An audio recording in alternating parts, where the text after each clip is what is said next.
Hello cuties. तो आज हम पढ़ेंगे बायोलॉजी चैप्टर 2। कौन सा चैप्टर 2? Biological classification. तो अब हम पढ़ेंगे फंगी के रिप्रोडक्शन मोड के बारे में कि फंगी कैसे रिप्रोड्यूस करती है। 3 टाइप्स है रिप्रोड्यूस करने का।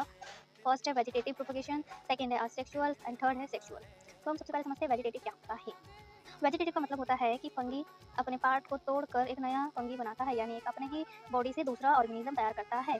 अब इसकी क्या क्या मेथड होते हैं? फ्रेगमेंटेशन। फ्रेगमेंटेशन होता है कि एक ऑर्गेनिज्म है वो बड़ा हुआ और वो अपने आप को पीसेस में तोड़ लेगा और फिर ये अलग अलग इंडिविजुअल ऑर्गेनिज्म बन जाएंगे, या फिर बाय एक्सीडेंटली ये टूट गए तो ये अलग अलग ऑर्गेनिजम्स में कन्वर्ट हो जाए। अब फ्यूजन क्या होता है? फ्यूजन होता है जब एक सेल 2 सेल्स में डिवाइड हो जाते हैं, उसे हम फ्यूजन कहते हैं। अब बडिंग क्या होती है? बडिंग जैसे बच्चों को पढ़ा होगा हाइड्रा में होती है। जैसे मान लो कि ये है और इसी से बर्ड निकलने लगा और फिर ये बड़ा होकर इससे डिटैच हो जाएगा, तो इसे ही हम बडिंग कहते हैं।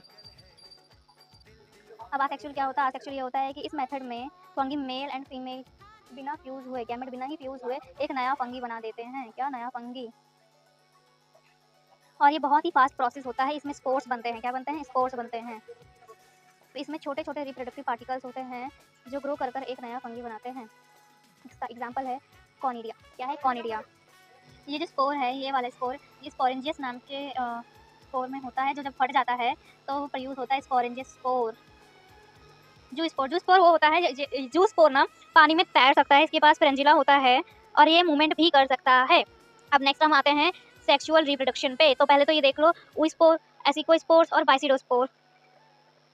तो ये जो ये तीनों ही एग्जांपल्स हैं सेक्सुअल रिप्रोडक्शन के। सेक्सुअल रिप्रोडक्शन क्या होता है? मेल और फीमेल गैमेट्स की जरूरत होती है, जब भी फ्यूज होता है तभी नया ऑर्गेनिज्म आता है।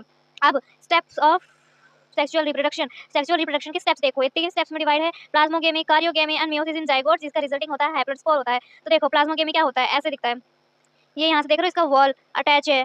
फिर उसके बाद कार्योगेमी में क्या एक अलग सिंगल में बदल गया ये, और फिर क्या हुआ? जाइगोट बना, ये अंदर देख रहे हो जाइगोट बना, और फिर मियोसिस डिवीजन हुआ इसका, और फिर ये क्या बन गया? हैप्लॉइड स्पोर बन गया। क्या बन गया? Haploid spore. तो बस आज के लिए इतना ही, आगे करेंगे नेक्स्ट वीडियो में।